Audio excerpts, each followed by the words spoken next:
Cool. We should be live. So hope you guys are having a great, great Wednesday so far. So wanted to come on here and start this one off with talking about 5 really big mistakes, big fat loss mistakes that I see a lot of people make in the beginning of the year.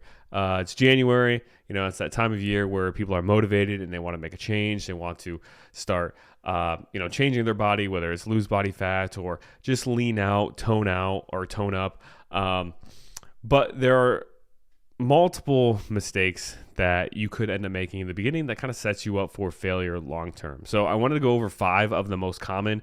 There are a number of other mistakes that I could include in this, but I don't want this to be a 2-hour long video or podcast. So we're going to just start with 5 of the most common mistakes that I see. So let's not waste any more time and let's go ahead and dive into these. So number 1 is committing to too many days of workouts in a given week.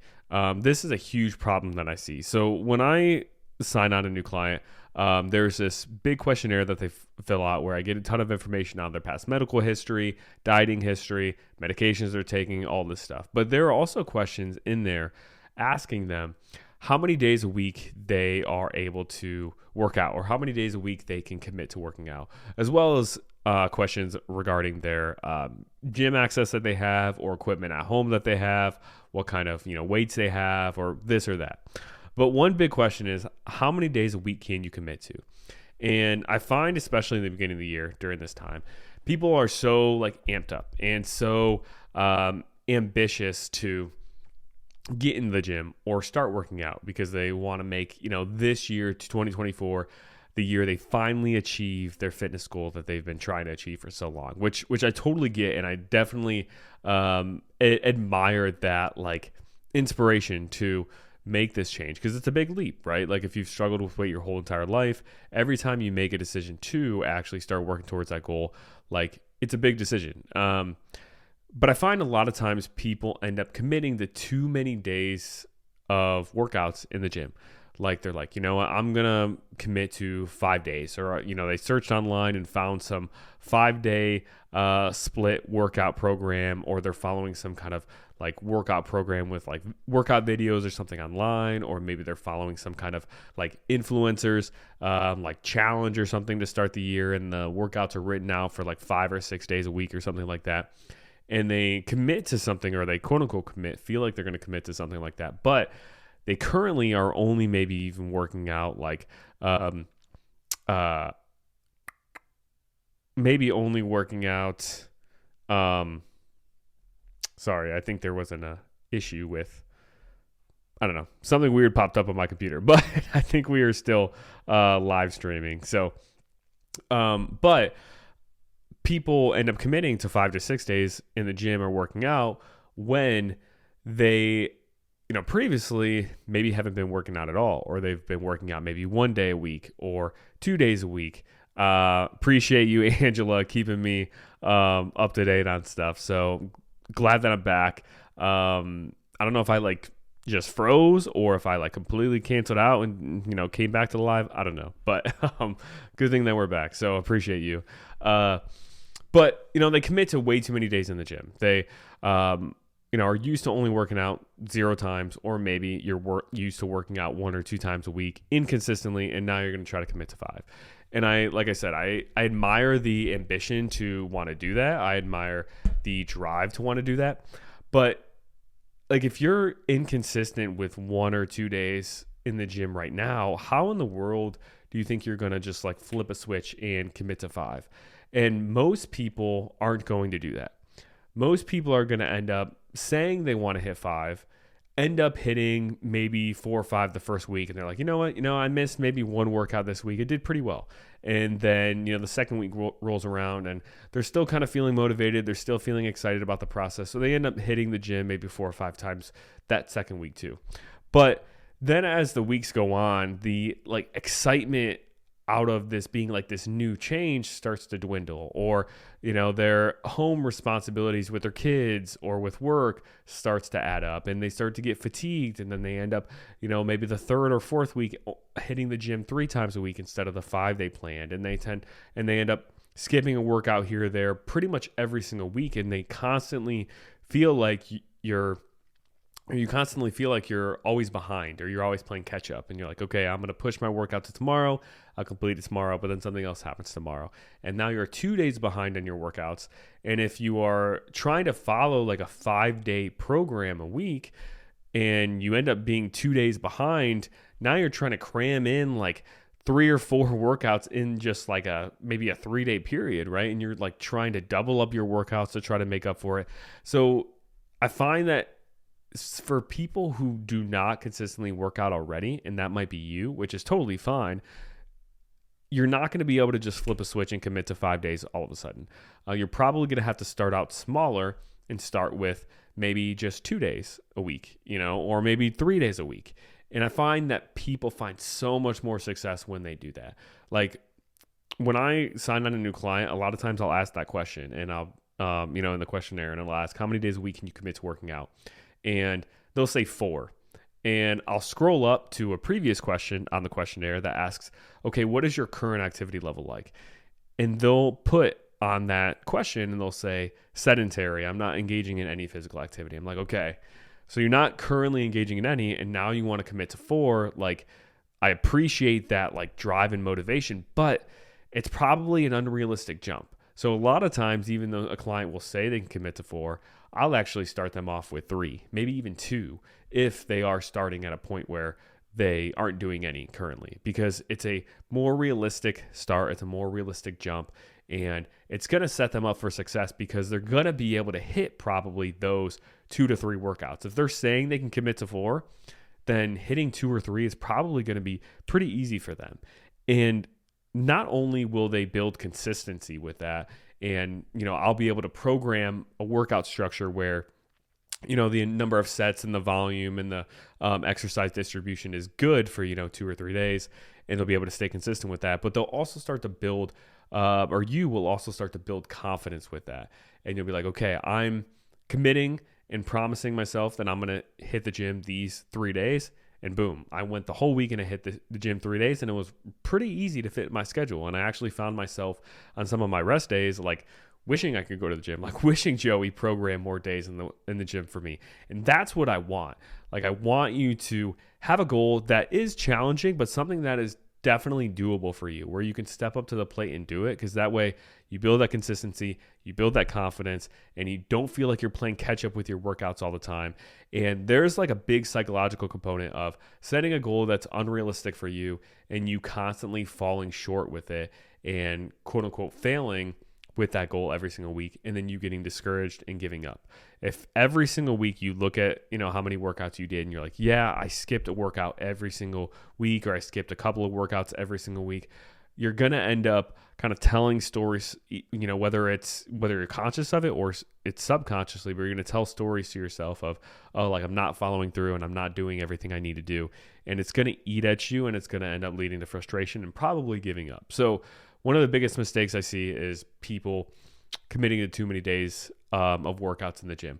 You can see way better progress committing to 3 days a week in the gym, having a well-structured program for 3 days, being consistent with that, versus having a program that's 5 days in the gym each week and being inconsistent with that, and then constantly skipping days. Like, you're going to see much better progress sticking with the lower amount of days, but doing that consistently, versus being inconsistent with higher amounts of days.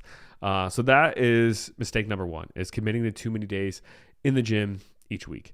Mistake number 2 is cutting out specific food groups, or like whole entire food groups. So this is like the keto people, or low carb, or even like paleo if you're cutting out certain food groups, or maybe even you're cutting out certain food and you're like, I'm not going to have bread, or I'm not going to have any kind of, I know like this was a big thing that went on. I don't hear about it as much anymore, but maybe like 10 years ago, which was like all like white carb sources. Like if it's a carb and it's white, I'm going to cut it out. Like white potatoes, white bread, white rice, all that.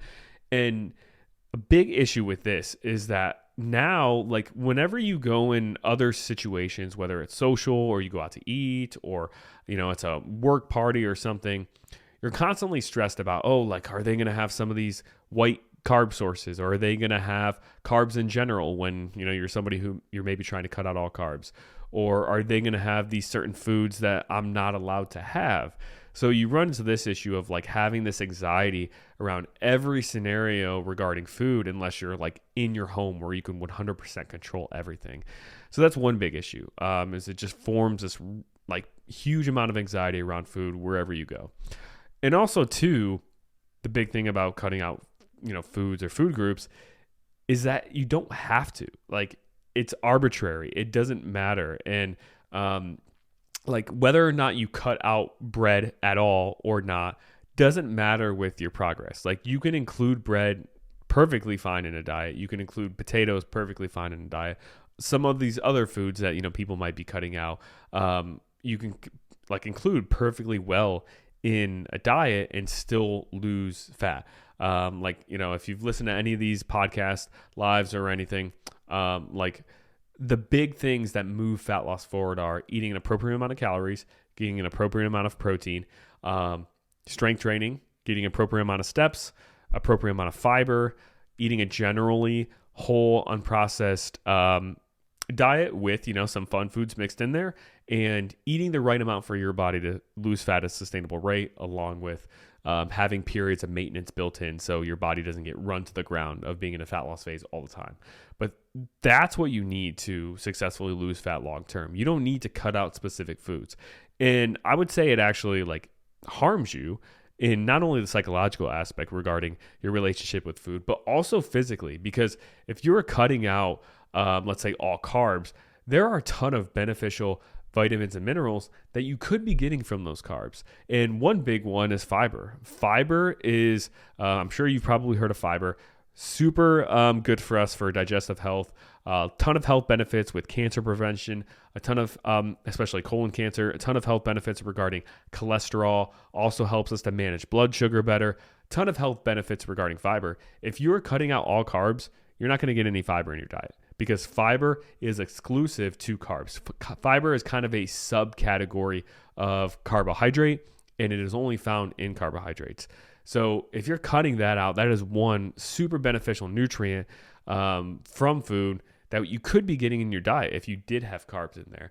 So cutting out specific whole food groups or whole foods in general, especially if you end up cutting out a lot and following a lot of these like crazy rules out there, like cutting out carbs, no seed oils, no sugar at all this stuff, you're going to be left with eating just like only a couple of actual different foods. And you're probably going to lead to or deal with that leading to like not getting enough vitamins and minerals, maybe being deficient in certain ones there, to where you're going to have low energy, more fatigue. And you could, even if it's really extreme, deal with some extreme health consequences from that too. So mistake number 2 is cutting out entire foods or food groups. Mistake number 3 is thinking that this kind of new year, 2024, is your kind of shining moment, in that everything in your life is going to change today. And this is kind of a hard one to like grasp, but because it comes with good intentions. Like if you wake up one day and you're like, you know what, I'm sick and tired of living like this. I'm sick and tired of, being out of shape or having poor health or not having the body I want.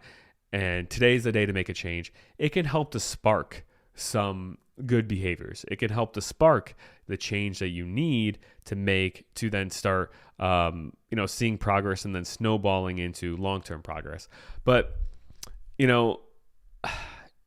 that kind of thinking that this is going to be your shining moment is kind of what we see in the movies where, okay, like one day the main character wakes up and they realize like they made a mistake all along and they need to change. And then, the dramatic music, Rocky music or something plays in the background and they get all amped up and they have this montage of all this change they're making in their life. And then all of a sudden they come out on the other side, and the whole process within the movie lasts maybe like, a few minutes, that montage, maybe even less than a few minutes. And then the whole process overall in the movie lasts, 20 minutes. But the thing is, like, the movies don't show the ups and downs that you have throughout the journey. The movies don't show like you being really consistent for a few weeks and then maybe having a couple days where you fall off and you're frustrated with yourself and you feel like giving up, and maybe you do give up, but then you end up coming back to it. And then, maybe you quote unquote slip up on another day and then come back to it the next day. Like, the movies don't show all of that. Maybe some of it, but not all of it.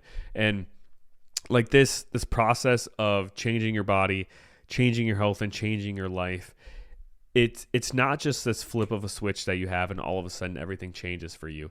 It's, doing these, to be quite honest, quite boring tasks each and every day, building them into your life as habits and slowly, gradually improving on them to where you get to the lifestyle you want and you get to the health that you want. So for example, like, starting out with just tracking your food, creating awareness, starting out with walking a little bit more each day, starting off with, kind of going back to the first example, like starting off with just a couple days in the gym a week versus starting out with like this big rush of 5, and then building, after a couple months, building from a couple days in the gym to maybe 3. And it's these small changes that add up that cause you to, like, over time dramatically change your life and dramatically change the person that you are. But it's not going to be a flip of the switch overnight. So I think a big mistake people make is like them thinking that, even seeing somebody else's transformation online, like seeing a highlight reel and thinking, oh, like this person woke up one day and changed their life overnight. And all of a sudden, like, they decided to make a change, and every single day they were, spot on with their nutrition, spot on with their workouts for, 6 months to a year straight and achieve this huge transformation. And most people's journeys aren't like that. Most people's journeys are more up and down, and it's not this big flip of a switch where it's a super dramatic change. So just kind of keep that in mind if you are starting this journey and, you want to lose weight, lose body fat, and keep it off long term. Is it's going to not feel like it probably seems like in the movies. It's going to feel like a slower process. It's going to probably feel like a little bit of a boring process along the way. So just kind of be open to that expectation versus thinking like you are going to, one day wake up and now all of your habits are going to be changed for the rest of your life.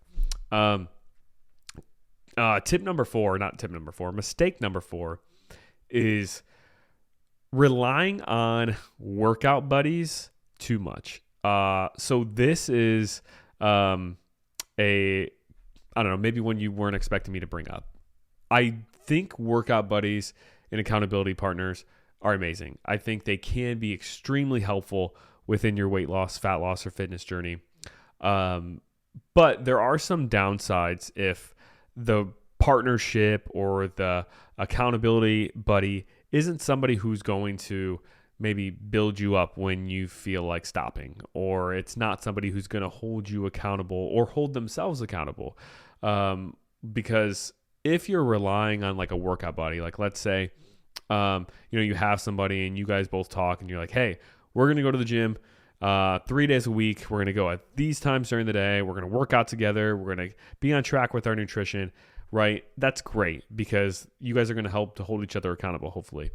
But if the person who's your accountability buddy, if they're somebody who's kind of dragging you down, or maybe they aren't consistent with sticking with their word, it's Monday, you guys plan to work out at 6 p.m. on Monday after work, and now it's 3 p.m. and they're like, you know what, like I'm feeling kind of tired. I don't really want to go. It's Monday. I want to push it off to tomorrow. And if you're going to fall into that and go along with them, what they want to do, then you're going to end up skipping your workout. And maybe they propose, okay, we'll go tomorrow, which, if it happens every once in a while, isn't a big deal to push your workout to tomorrow. But what happens if tomorrow the same thing happens? If your accountability buddy says that, something popped up and they can't go, whether it's justified or not. Maybe it's them just not feeling like going. Maybe it's they have like some kind of work meeting or something that they have to state later so they can't go.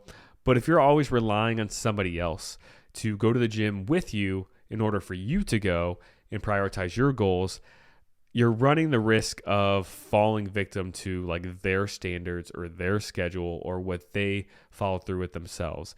And this all works out if both people can hold each other accountable and actually go when they say they're going to go. But that, example I just gave, that's where it can be tricky and it can maybe be not so helpful if you are overly relying on them. And same thing goes for nutrition too, right? Like if you guys are both tracking your food, you both have certain calorie goals, and then, it's Friday and you guys plan to maybe go to a healthier restaurant or cook maybe at home together and have a movie night, and you guys are getting ready to cook, and then one person's like, hey, you want to just order pizza instead?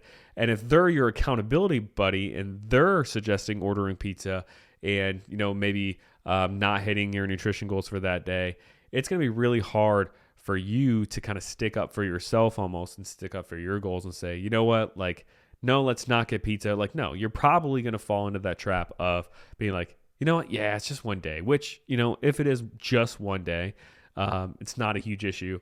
But if it snowballs into multiple days, then it can be. So just be weary of, if you are, trying to go on this journey with, whether it's a friend, a family member, or someone from work, and you guys are trying to hold each other accountable, make sure that there's a good balance of both of you really holding each other accountable. And make sure, if you find yourself always being the one to have to pick them up all the time, then maybe it's a good option to find another workout buddy, or just maybe rely on them less. And same thing goes the other direction. If you are the person who constantly needs picked up from your workout buddy and they need to constantly motivate you, then there's some, internal looking that you need to do on yourself and improve that. Now, everyone needs like a pick me up here and there, which is why people hire coaches, right? This is why I work with, the clients that I do, is because everyone needs some accountability. But if they're not your coach and you're not hiring them, or if they aren't paying you to lift them up all the time, then there should be a balance between you guys kind of lifting each other up here and there and holding yourself accountable. So just be wary of, overly relying on other people to hold you accountable if they're not able to do that, and vice versa. So tip number 5, or not tip, I keep saying tip, mistake number 5 that people make when it comes to their fat loss journeys, and that you probably might be making, is overcomplicating your meals or food choices.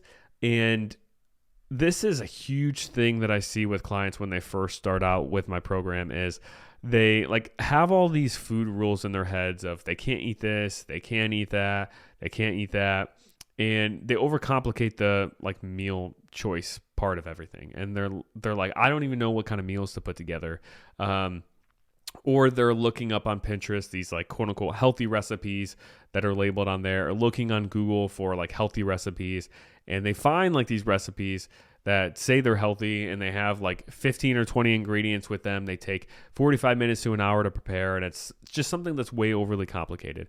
And I find so many people do that because they just don't know where to start. But your meals and your food choices do not have to be super complicated. There are 3 main components that you want to have in a meal to really simplify things: a protein, a carb, and a veggie. Those are the 3 components. If your meal has a protein, a carb, and a veggie, then that is overall a very good balanced meal. Now, the portion sizes of each will have to be manipulated based on your specific goals and how many calories and protein you specifically need to see progress. But the actual meal composition, protein, carbs, and veggie, that sets you up for success. And you can at times replace the veggies with a fruit too. Protein, carbs, and fruits. A lot of fruits can be lumped in the carb category as well, depending on what kind of fruit you're having. So making sure you try to include veggies, even if you do have some fruits, is probably a good idea. But following that simple format, you don't have to overcomplicate things. It doesn't have to be, some kind of special organic meal, special organic food item you buy from the store. You don't have to worry about, does this have antibiotics or whatever people are throwing out there. You don't have to worry about any of that. Protein, carb, veggie, make sure the portion size allows you to hit your total calories and protein at the end of the day, and you're set. And another kind of mistake that kind of goes along with the overcomplicating the meals and food choices part of things is people think they have to, or people at least try to have all these like different meals that they make all the time. And they're like, okay, like Monday I'll like put together this breakfast. Tuesday I'll have this lunch, or not Tuesday, but Monday I'll have this lunch. Monday I'll have this dinner. And then Tuesday rolls around and they're like, okay, like what's something else I can have for breakfast? What's something else I can have for lunch? What's something else I can have for dinner? And then Wednesday rolls around and they're like, okay, what's something else I can have for breakfast then?